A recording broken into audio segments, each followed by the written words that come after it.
Welcome to గరం గరం బెజవాడ రుచుల్లో. ఈరోజు మేము కరివేపాకు పచ్చడి చేస్తున్నామండి. కరివేపాకు పచ్చడి చాలాసార్లు మనం కరివేపాకు కారం చూసాం, కానీ కరివేపాకు పచ్చడి మనం ఇప్పుడే చూస్తున్నాము.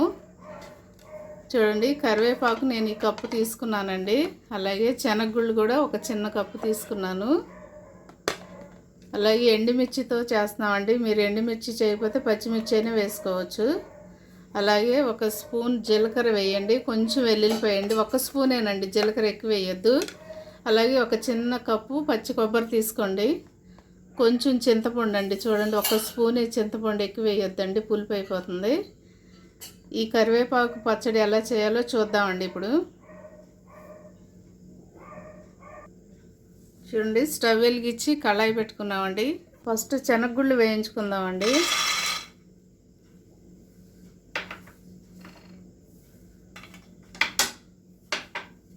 ఈ శనగగుళ్ళు చక్కగా ముదురు రంగు వచ్చేంత వరకు వేయించుకోవాలండి. ఇలాగే మీడియంలో పెట్టి వేయించుకోండి.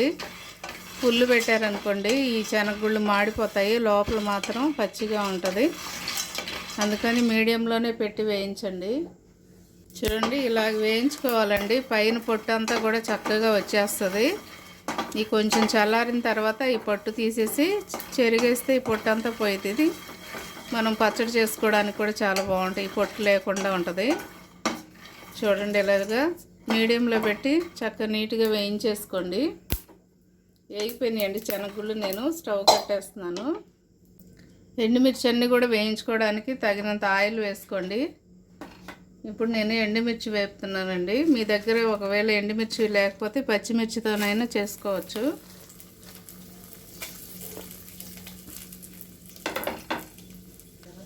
నేను మిర్చి ఇప్పుడు వేగిపోయినాయండి, చక్కగా తీసేస్తున్నాను. ఓ ప్లేట్లోకి తీసేసుకోండి. మీరు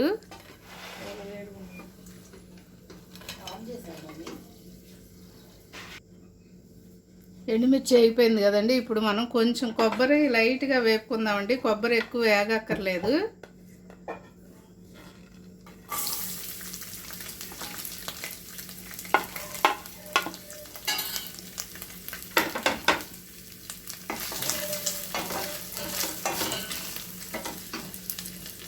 దీనిలోనే నేను వెల్లుల్లిపాయలు కూడా వేసేస్తున్నాను.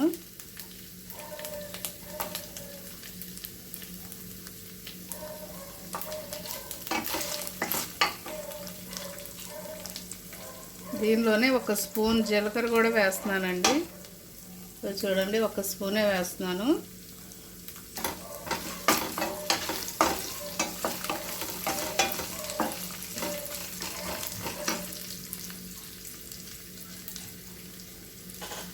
కొంచెం దోరగా వేగితే సరిపోతుందండి. మీ దగ్గర రోలు ఉంటే రోట్లో నూరుకోవచ్చండి. ఎందుకంటే ఈ కరివేపాకు పచ్చడి చాలా మంచిది కదండి. మనకి జుట్టు కూడా చాలా బాగా పెరుగుతుంది, హెల్తీగా ఉంటుంది, జుట్టు సాఫ్ట్గా ఉంటుంది, సిల్కీగా కూడా ఉంటుందండి. ఈ పచ్చడి కనుక మనం వేసుకుని వారానికి 2-3 సార్లు వేసుకొని చేసుకుని వాడితే కనుక చాలా బాగుంటుంది. తప్పకుండా ట్రై చేయండి. ఇప్పుడు నేను స్టవ్ కట్టేసి మిక్సీ ఉంటే కనుక మిక్సీలో కూడా వేసుకోండి. ఎందుకంటే మరీ మెత్తగా వేసుకోవద్దు, కొంచెం పొలుకుగా వేసుకోండి. ఒకవేళ రోలు ఉంటే కనుక మీరు రోట్లోనైనా దంచుకోవచ్చు. రైస్లోకైనా, ఇడ్లీలోకైనా, దోశలోకైనా చాలా బాగుంటుంది. చూడండి, కొబ్బరి కూడా లైట్గా వేగిపోయింది కదండి. ఇప్పుడు మనం ముందుగా కడిగి పెట్టుకున్న కరివేపాకు వేస్తున్నాం. కరివేపాకు శుభ్రంగా నీట్గా కడగండి. ఒక 4-5 సార్లు కడగాలండి. ఇది కూడా బాగా వేగక్కర్లేదండి, కొంచెం లైట్గా వేగితే సరిపోతుంది. పచ్చి వాసన పోయేంత వరకు వేపుకుంటే చాలు.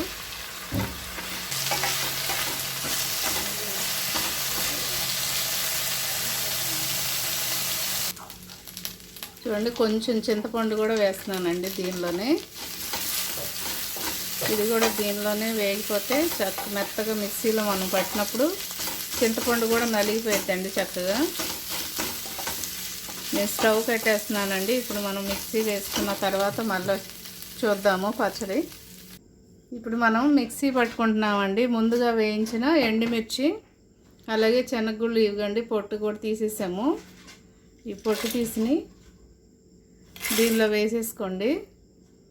ఆ తర్వాత తగినంత సాల్ట్ వేసుకోండి. ముందే వేసుకోవద్దండి, ఎందుకంటే ఉప్పు ఎక్కువైపోయింది అనుకోండి పచ్చడి తినలేము కనుక కొంచెం లైట్గా వేసుకోండి, తర్వాత కలుపుకుందాం మళ్ళీ. అలాగే ముందుగా వేయించి పెట్టుకున్న కరివేపాకు, పచ్చి కొబ్బరి, జీలకర్ర, వెల్లుల్లి, అలాగే చింతపండు అన్నీ కూడా కలిపి దీనిలో వేసేస్తున్నానండి నేను. ఇవన్నీ కలిపి ఇప్పుడు మనం మిక్సీ పట్టుకుందామండి.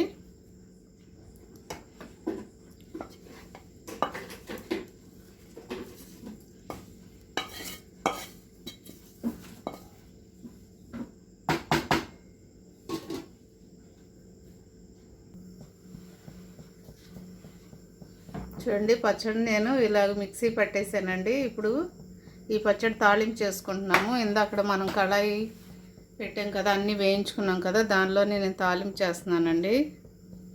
తగినంత ఆయిల్ వేసుకోండి. ఆయిల్ వీటెక్కింది కదండి. ఇప్పుడు నేను 2 ఎండుమిర్చి వేసానండి. అలాగే కొంచెం జీలకర్ర వేస్తున్నాను.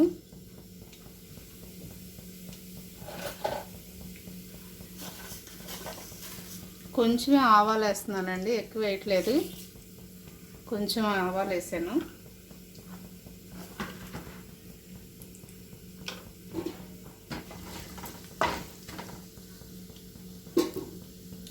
కొంచెం కరివేపాకు వేస్తున్నానండి, కరివేపాకు కొంచెం కొత్తిమీర వేస్తున్నాను.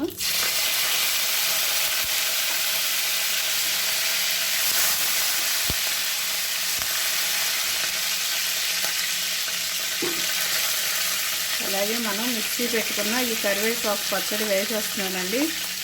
కరివేపాకు శనగగుళ్ళతో చేసిన పచ్చడి.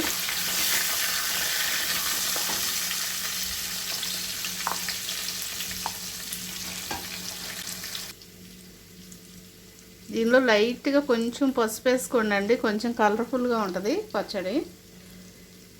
కొంచెం వేసుకోండి, ఆయిల్లో వేస్తే సరిపోద్ది, ఈ హీట్కి సరిపోతుంది.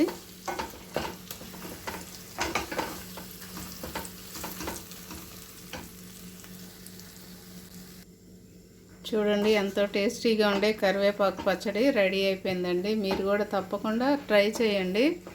నేను ఇప్పుడు స్టవ్ కట్టేసి బౌల్లోకి తీసుకుంటున్నాను. చాలా టేస్టీగా ఉండే ఈ కరివేపాకు పచ్చడి చాలా ఆరోగ్యానికి మంచిది.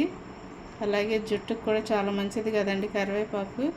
జుట్టు కూడా బాగా పెరుగుతుంది, సాఫ్ట్గా ఉంటుంది, అలాగే సిల్కీగా కూడా ఉంటుంది. కాబట్టి తప్పకుండా ట్రై చేయండి. అలాగే మా ఛానల్ని మర్చిపోవద్దండి. గరం గరం బెజవాడ రుచులు సబ్స్క్రైబ్ చేయని వారంటే సబ్స్క్రైబ్ చేయండి, షేర్ చేయండి, లైక్ చేయండి. Thank you.